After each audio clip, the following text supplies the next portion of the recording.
अस्सलाम वालेकुम दोस्तों।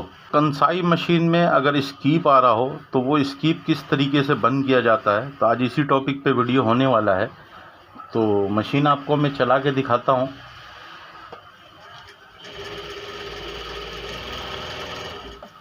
दोस्तों मशीन मैंने चलाया और इसके अंदर ये आपको स्कीप दिख रहा होगा कि ये इस तरीके का स्कीप आ रहा है इसके अंदर। और भी चला लेते हैं दोस्तों, ये स्कीप इसके अंदर आ रहा है। तो सबसे पहले हम इसके अंदर इसका टाइमिंग चेक करेंगे कि टाइमिंग सही बंधा हुआ है नहीं बंधा हुआ है लूपर और निडल का। तो इसके लिए मशीन को हम खोल लेते हैं, इसका बूट वगैरह और निडल प्लेट वगैरह खोल के बाहर निकालते हैं। 3 नंबर की एलकी का स्क्रू लगा हुआ है बूट के ऊपर, तो इसको हम लूज़ करेंगे। पीछे से हम बूट लीवर दबाएंगे और इसके बूट को हम बाहर निकाल लेंगे। दोस्तों बूट को हमने ऐसे बाहर निकाल के साइड में रखना है और पेचकस से 2 स्क्रू लगा हुआ है इसके अंदर निडल प्लेट के ऊपर, तो ये हम खोल लेंगे।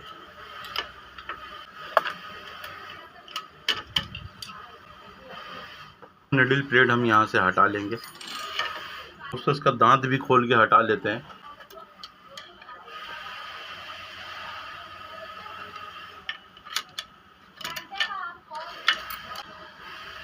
अभी हम टाइमिंग चेक करेंगे। टाइमिंग अगर हम देखें तो टाइमिंग देखने में हमें जो फॉरवर्ड साइड है वो तो देखने में सही लग रहा है, और इसी तरीके से हम रिवर्स साइड भी चेक कर लेंगे। दोस्तों रिवर्स साइड में भी टाइमिंग हमारा बिल्कुल सही जा रहा है, ये आपको दिख रहा होगा, होल टू होल हो रहा है। निडल का सुराख और लूपर का सुराख बिल्कुल आमने सामने आ जाता है। रिटर्नर रॉड को भी थोड़ी देर के लिए हम हटा लेंगे ताकि हमको नज़र आए सही से कि हम इसके ऊपर जो टाइमिंग बांध रहे हैं वो सही बन रहा है नहीं बन रहा है। तो हम इसको ऐसे ऊपर कर लेंगे, साइड में कर लेंगे ऐसे, ताकि हमें सही नज़र आ जाए। अभी जैसे कि मैं व्हील घुमाता हूँ और लूपर पीछे जा रहा है और निडल नीचे की तरफ जा रहा है, तो हम इस तरीके से निडल का सुराख और लूपर के सुराख को आमने सामने ले आके रोक लेंगे और इधर से हम धागा डालेंगे।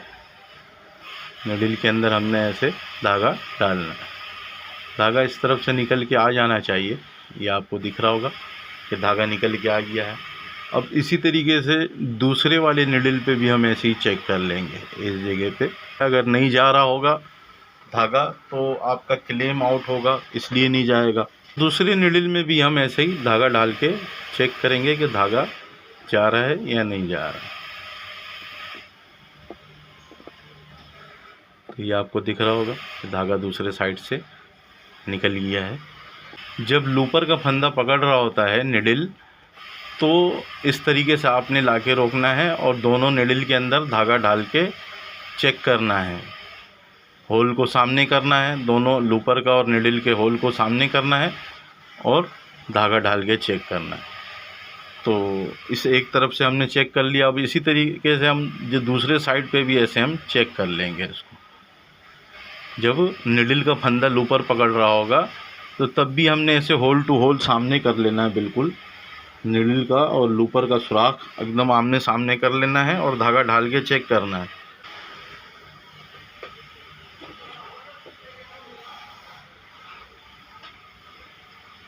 दोस्तों ये आपको दिख रहा होगा कि धागा जा रहा है। तो इसी तरीके से आपने इधर वाले निडल को भी चेक कर लेना है कि इसमें धागा फॉरवर्ड साइड से जा रहा है या नहीं जा रहा है। वीडियो बहुत ज़्यादा लंबा हो जाएगा अगर मैं धागा सब में ऐसे डाल के दिखाऊंगा। इसमें क्या चेक करेंगे, फिर हमने ऐसे निडल को बिल्कुल नीचे की तरफ ले आना है और 3 नंबर की एलकी ले लेनी है। 3 नंबर की एलकी से यहाँ पे गैप चेक कर लेना है।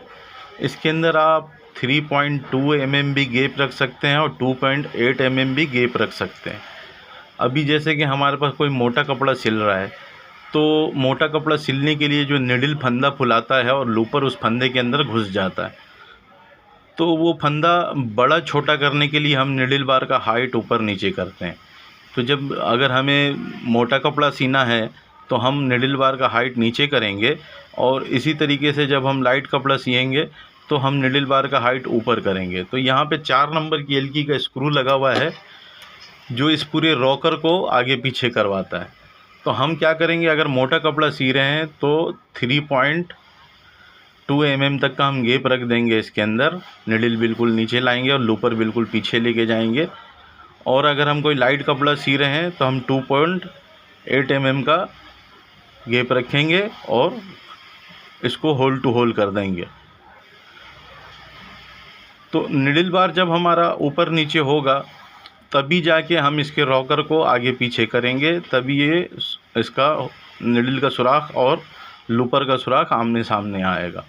अभी जैसे कि ये मैंने 3 mm पे रखा हुआ है, क्योंकि 3 mm ऐसा गैप होता है लूपर और निडिल का कि इस पर तकरीबन कपड़ा चल जाता है। तो लूपर की टाइमिंग हमारी बिल्कुल सही है। हम स्कीप बंद कर रहे थे मशीन के अंदर, तो मैंने टाइमिंग चेक करने का तरीका आपको बताया है। इंशाल्लाह आप लोगों को समझ में आ गया होगा।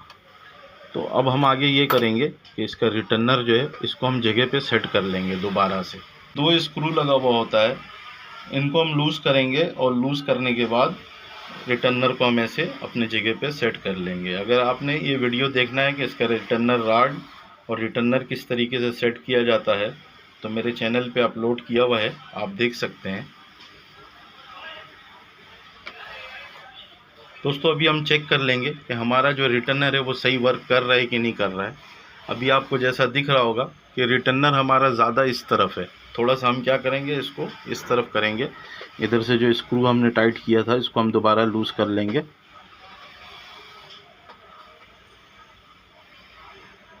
और इसको हम ऐसे धक्का देके इस तरफ कर देंगे। अब यहाँ पे रोकेंगे, निडिल को बिल्कुल नीचे की तरफ लाएंगे। अब ये बिल्कुल निडिल के सामने आ गया है और इसका हम गैप भी देख लेंगे। एक के अंदर गैप है, एक के अंदर गैप नहीं है। थोड़ा सा रिटर्नर को हम ऐसे इधर से पीछे कर लेंगे।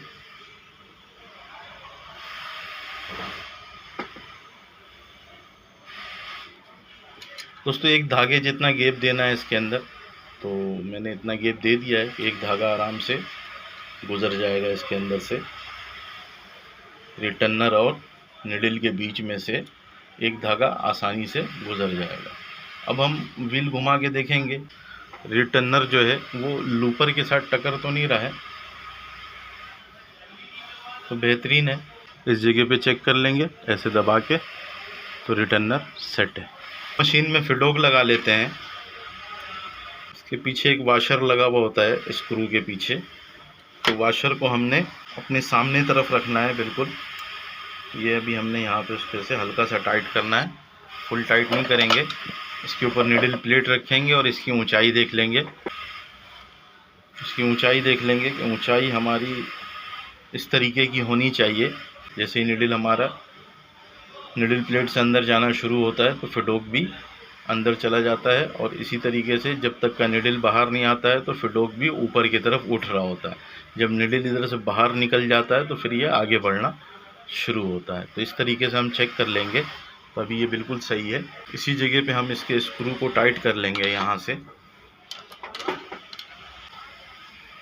मजबूती से टाइट करना है। दोस्तों एक नज़र मशीन के धागे पे देंगे कि धागा टेंशन पोस्ट वगैरह में इधर जो टेकअप लीवर वगैरह लगा हुआ है इसमें सही धागा लगा है नहीं लगा है। तो धागा हमारा बिल्कुल सही लगा हुआ है और हम निडलों में धागा डाल लेंगे। दोस्तों निडलों में हमने धागा डाल लिया है, तो इसका बूट यहाँ पे हम टाइट कर लेंगे।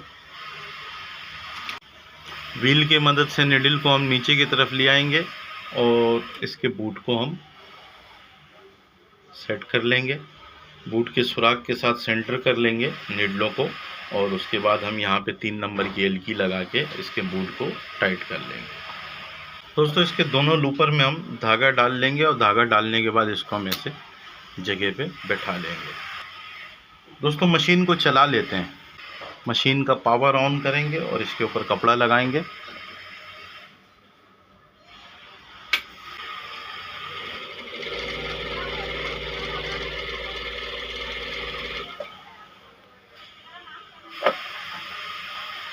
दोस्तों मशीन में स्कीप अभी भी है। दोस्तों जैसा अभी हमें दिख रहा है कि स्कीप अभी भी आ रहा है, ये आपको दिख रहा होगा। और दूसरा वाला जो निडल है उस पे स्कीप नहीं है, एक निडल पे स्कीप आ रहा है। तो ये स्कीप किस तरीके से बंद करेंगे आगे देखते हैं। दोस्तों अभी इसको नीचे से हम देख रहे हैं, इसमें कपड़ा वगैरह लगाया हुआ है, धागा वगैरह लगा हुआ है, और इसका हम व्हील घुमाएंगे, ऐसे आराम आराम से हम व्हील घुमाएंगे। जिस तरफ ये मशीन चलती है उसी साइड पे हमने व्हील घुमाते जाना है ऐसे आराम आराम से, और हमको फंदा समझ में आएगा कि फंदा इसका किस तरीके का फूल रहा है। तो अभी जैसे आपको दिखेगा, जो ये वाला निडल है इधर वाला, इसका जो लूपर का धागा है वो लूज़ हो जा रहा है। तो ये क्यों हो रहा है ये भी आपको बताएंगे। फिर दोबारा आपको चेक करवाते हैं। अभी जैसे कि लूपर निडल का फंदा पकड़ेगा और दोनों लूपर ने फंदा निडल का पकड़ लिया है। अब रिटर्नर फंदा पकड़ रहा है लूपर का, जो लूपर का धागा है उसका फंदे को खोल रहा है। तो ये आपको अभी दिख रहा होगा इस जगह पे कि रिटर्नर का जो धागा है वो लूज़ होके पहले छूट गया। ये आपको दिख रहा होगा, इस तरफ वाला जो धागा है वो लूज़ होके पहले छूट जा रहा है, और उधर वाला फिर भी थोड़ा भी पकड़ा हुआ है और अब उसने भी छोड़ा धागे को। तो ये मसला है। तो ये मसला कैसे हल करेंगे कि धागा लूज़ हो जा रहा है इसलिए स्कीप आ रहा है, जो लूपर का धागा है वो लूज़ हो रहा है। दोस्तों यहाँ पे हमारा ये जो लूपर थ्रेड टेकअप लीवर लगा हुआ है, 2 स्क्रू लगा हुआ है इसके ऊपर, उसको हमने लूज़ करना है। 2.5 नंबर की एलकी लेनी है। तो बाज़ मशीन में ऐसा सुराख नहीं होता है, तो आप इसके बैक साइड से, पीछे साइड से इस तरफ से एलकी यहाँ से लगा के इस स्क्रू को लूज़ कर सकते हैं। इसको हम लूज़ करेंगे और लूज़ करने के बाद व्हील घुमाएंगे, निडल को ऊपर की तरफ लेके जाएंगे और इसके हम लूपर को बाहर की तरफ निकाल लेंगे। ये बिल्कुल आसान तरीका बता रहा हूँ कि लूपर थ्रेड टेकअप कैसे सेट किया जाता है। दोस्तों इधर से हमने लूपर थ्रेड टेकअप का पहला स्क्रू जो है उसको सामने किया हुआ है, और इसी तरीके से इस तरफ अगर देखेंगे कि जो फिडोक बेरिंग जिसके अंदर चल रहा है, ये यहाँ पे जो है इसको हम आमने सामने कर देंगे ऐसे।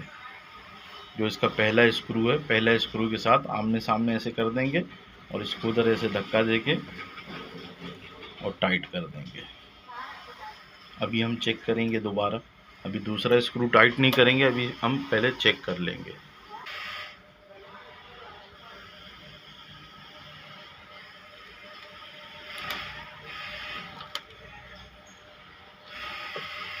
अभी हम फिर व्हील ऐसे घुमाएंगे और चेक करेंगे। अभी लूपर ने निडल का फंदा पकड़ लिया, अब रिटर्नर जो है वो लूपर के धागे को पकड़ेगा। तो ये आपको दिख रहा होगा कि निडल बिल्कुल नीचे की तरफ आ गया है और अब जाके धागा छूटा है। तो इस तरीके से हमने चेक कर लेना है एक दफ़ा। अब हम इसको चला के चेक करते हैं। कपड़े को ऐसे हमने निडल के नीचे लगाना है और चलाते हैं इसको।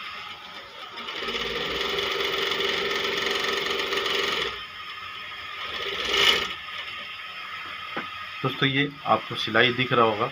और भी कपड़े पे चलाते हैं और इस कपड़े को बाहर निकालते हैं। बूट के नीचे हमने फिर कपड़ा लगा लिया।